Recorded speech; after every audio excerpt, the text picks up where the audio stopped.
The night my son called me from the restaurant, I almost didn't pick up. It was a Tuesday, close to 9, and I'd already changed into my old gray cardigan and poured myself a glass of water. I wasn't expecting much from the evening. At 63, your evenings tend to settle into a kind of rhythm. You don't question anymore. The news, a book, maybe a call from my daughter-in-law if she was feeling generous. But it was my son, Patrick, and something in the back of my mind told me to answer, "Dad." His voice had that clipped tone I'd learned to recognize over the years. Not nervous, not angry, just controlled. The way he'd been since he turned 30 and started wearing cufflinks to Sunday dinner. "I need you to come by Alderton's tomorrow night." Alderton's. I knew the place, of course. Everyone in Millbrook Heights knew Alderton's.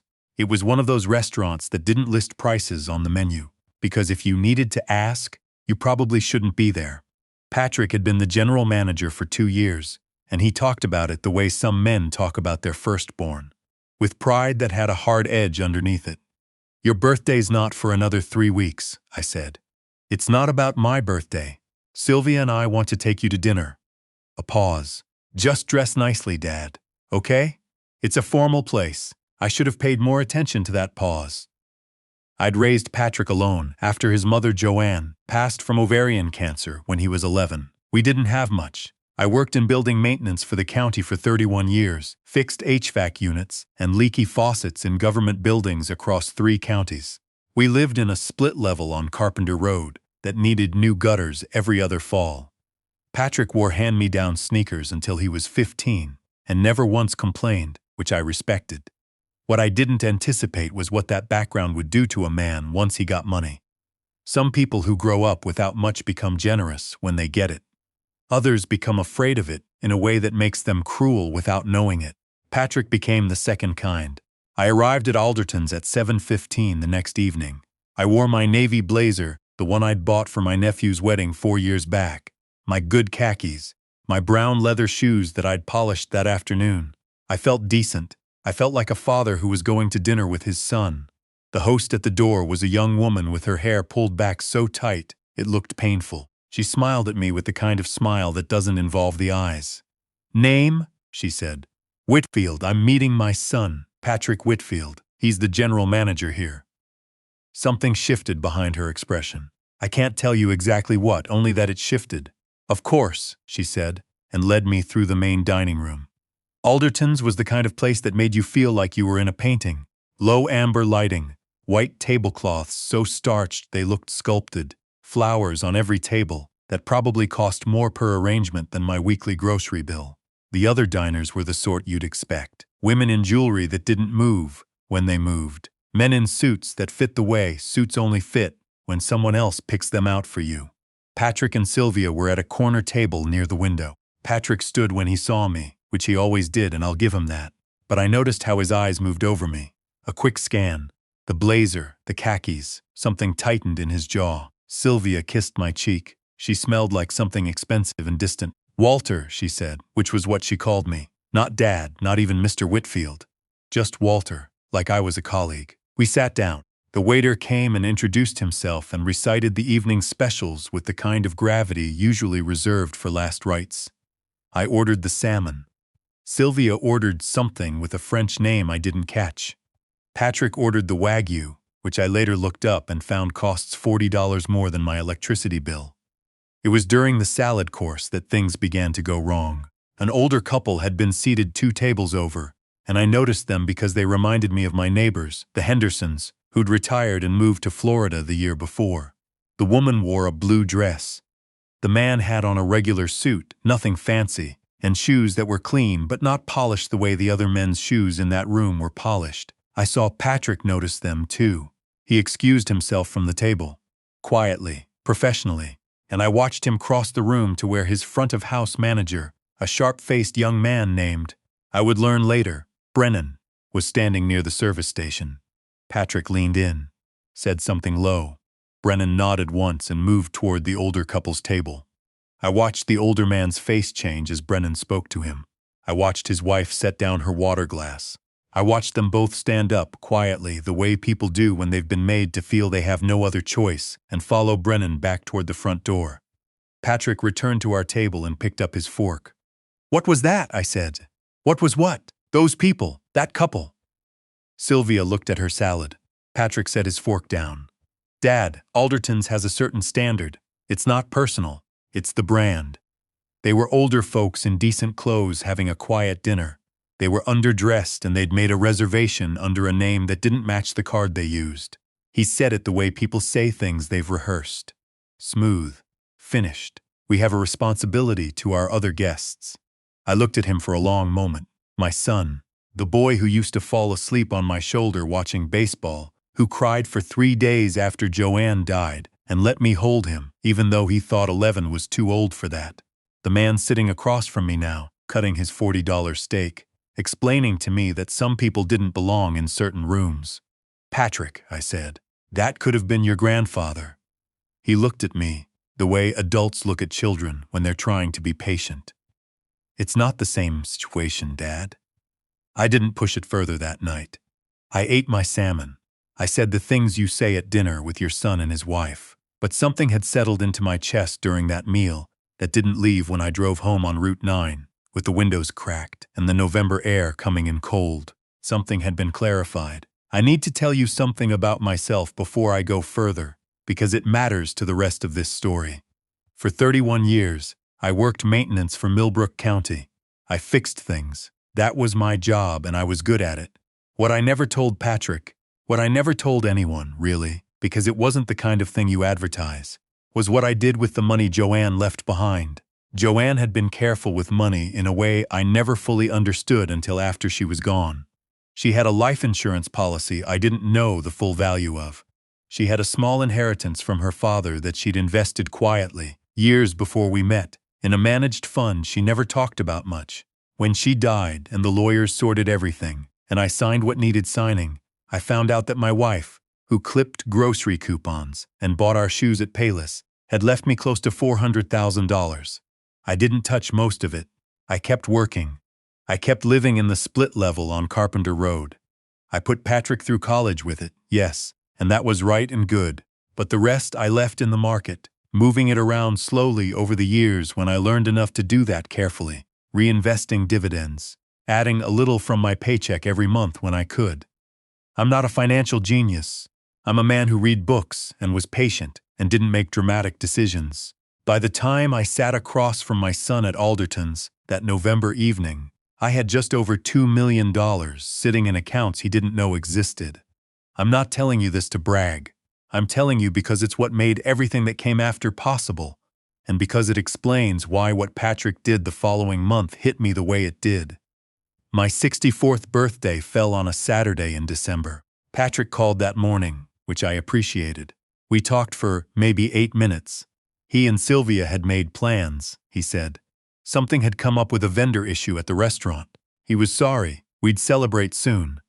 I said that was fine.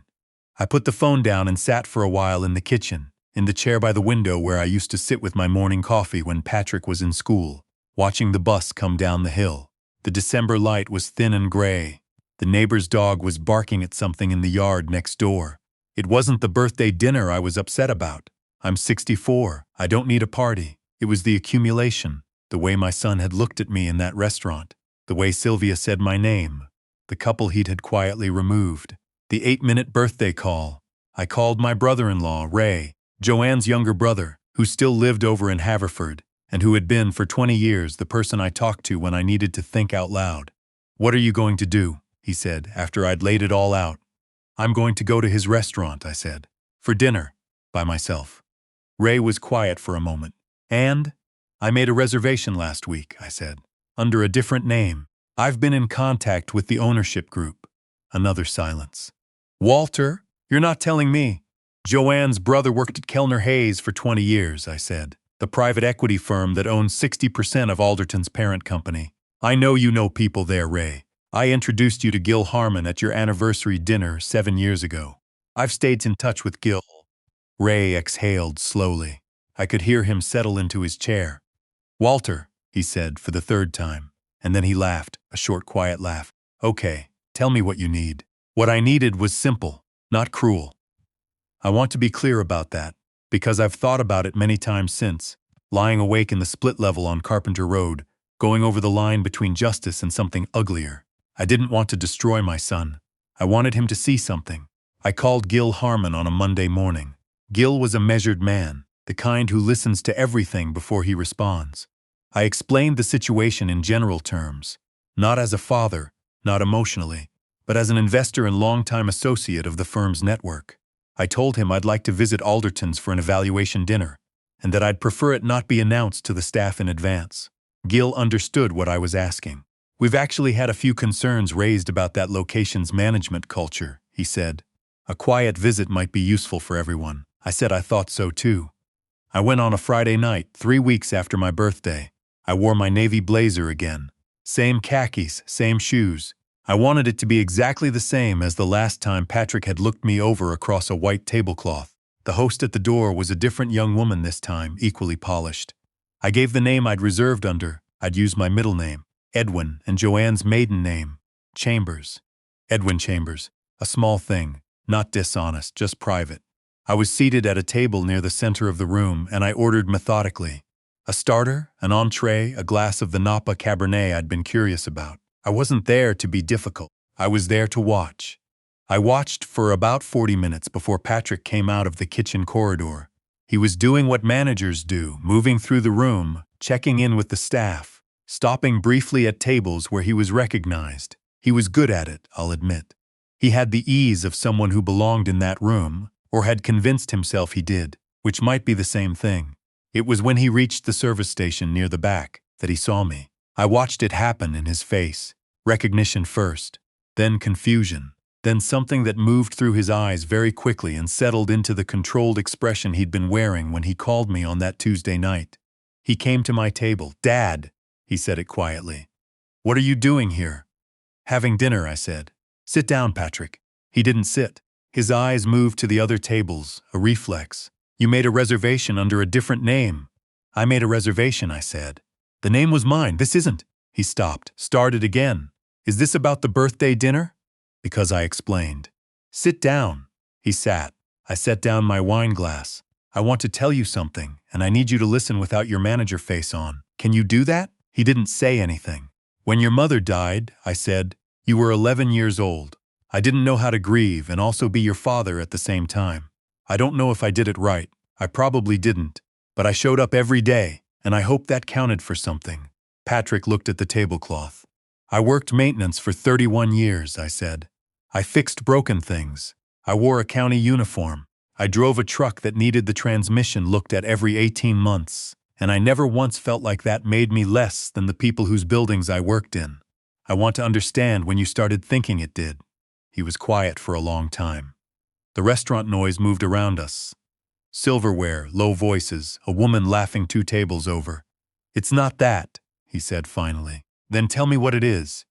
"It's..." He pressed his hand flat on the tablecloth. "I worked hard to get here, Dad. I needed this to look a certain way. I know you worked hard. I watched you. And I can't have..." He stopped. "Have your father in his county worker clothes sitting in your restaurant," I said. Not accusingly. Just finishing the sentence that was hanging there. He didn't deny it. I reached into the inside pocket of my navy blazer and took out a business card. Not my own, I don't have business cards. It was Gil Harmon's card, from Kellner Hayes Private Equity, with a handwritten note on the back that Gil had put there when I'd visited his office the week before. Just 2 sentences. But they were enough. I slid it across the tablecloth. Patrick picked it up. "Read it. Put it down." Picked it up again. I gave him time. "You know the people who own this restaurant," he said. "I've known Gil Harmon for 7 years. Your mother introduced us." He looked up at me. "Your mother was careful with money," I said. "She was careful with a lot of things I didn't fully appreciate until after she was gone. She left you something. She left me something too. I've been a good steward of it." "How much?" "That's a conversation for another time," I said. "That's not what tonight is about." He set the card down. His hand wasn't entirely steady. "What tonight is about," I said, "is the couple you had removed from this room 3 weeks ago, the older man in the regular suit, his wife in the blue dress." Patrick looked at me. "Your grandfather wore a regular suit every Sunday for 40 years, I said. "Your mother's father, the man who taught you to fish up at Copperhead Lake when you were 9. You told me once that trip was your favorite memory." I want you to think about whether that man would have made the cut for your dining room." The silence between us stretched, and then my son, my boy who'd cried for 3 days after his mother died and let me hold him even though he thought he was too old for it, put his face in his hands. Not dramatically, quietly, the way people do when something that's been building for a long time finally comes to rest. I didn't say anything. I let it be. When he looked up, his eyes were red at the edges. "I don't know when I became someone who does that," he said. "I think it happens gradually," I said. "I think you didn't notice. I should have called you on your birthday." "Yes, you should have. I should have." He stopped, shook his head. "I'm sorry, Dad." I looked at my son across the white tablecloth, in the amber light of the restaurant he'd worked so hard to belong to, and I thought about Joanne, about the way she used to say that love wasn't soft. That love was the willingness to say the hard thing when it was the only thing that was going to help. "I know," I said. "I know you are." Gil Harmon came by the restaurant the following week for an official review. I wasn't there for it. That wasn't my role, and I wouldn't have wanted it to be. What I know is that he had a long conversation with Patrick that touched on several aspects of how the restaurant managed its guests, its staff, and its reputation for hospitality. I know that Patrick wasn't fired. I know that one of the outcomes of that conversation was a renewed emphasis on what the ownership group called genuine warmth as a core service standard. I know, because Patrick told me, that it shook him considerably. He called me on a Sunday morning in January, early enough that I was still in my chair by the kitchen window with my coffee. "Can I take you to breakfast?" he said. "Somewhere simple." I was thinking that diner on Millbrook Avenue, the one we used to go to when I was a kid. I thought about the Formica countertops, the coffee that came in thick ceramic mugs, the way the waitress always called everyone honey because she'd been there long enough that it was genuine. "I'll meet you there at 9, I said. Sylvia came too, which surprised me. She sat across from me in the vinyl booth and ordered the scrambled eggs and didn't say much at first. But when her coffee came, she wrapped both hands around the mug the way you do when something is warming you from the outside in. And after a while she looked at me and said, "He talks about his mother a lot more now, since you two had dinner." I didn't know what to say to that, so I just nodded. "I think that's a good thing," she said. "I think so too," I said. Patrick was looking at the table when I glanced over at him. He had his father's hands. I'd noticed that years ago, and I noticed it again now. The same wide knuckles, the same way of pressing them flat when he was thinking. He looked up and caught me looking, and we sat like that for a moment, the two of us, in a diner on Millbrook Avenue, with Formica countertops and thick ceramic mugs, the way we used to. "She'd have liked knowing about the money," he said. "Mom, that you took care of it like that." "She taught me," I said. "Everything I knew about being careful, I learned from watching her." He nodded slowly. Outside the diner window, Millbrook Avenue was going about its Saturday morning. A man walking a dog, 2 kids on bikes, a woman in a puffy coat carrying a paper grocery bag. Ordinary life, moving at its own unhurried pace, not particularly aware of itself. I had spent 31 years fixing things that were broken, pipes and ducts, and systems that people depended on but rarely thought about. There was a satisfaction in that kind of work that I'd never found a way to explain to Patrick when he was growing up, and maybe that was part of what had happened between us. Maybe he'd looked at the uniform and the truck and the tired evenings and seen only what was missing, not what was holding everything up. We paid the check and stood in the parking lot for a minute in the January cold. Patrick hugged me. Not a quick hug, a real one, the kind with both arms and some weight behind it, the kind that means something. "Thank you for not giving up on me," he said into my shoulder. I held on for a moment before I stepped back. "I'm your father," I said. "That's not something I get to give up." I drove home on Route 9 with the heater running and the radio on low. The split level on Carpenter Road looked the same as it always did. Same gutters, same porch light that flickered if the cold got below 20. I sat in the driveway for a minute before I went inside. Joanne had been careful with money. She'd been careful with a lot of things. And somewhere in all that carefulness she'd built something that outlasted her, that held the shape of our family even when it was bending in directions. Neither of us could have predicted when we were young, and none of this had happened yet. I went inside, made another cup of coffee, sat in the chair by the kitchen window. The neighbor's yard was quiet. The light was the particular thin gray of January in the Northeast. Nothing dramatic, nothing designed. Just a father, at 64, sitting in the house where he'd raised his son, with a full cup of coffee and a little more peace than he'd had the month before. That felt like enough. That felt, honestly, like more than enough.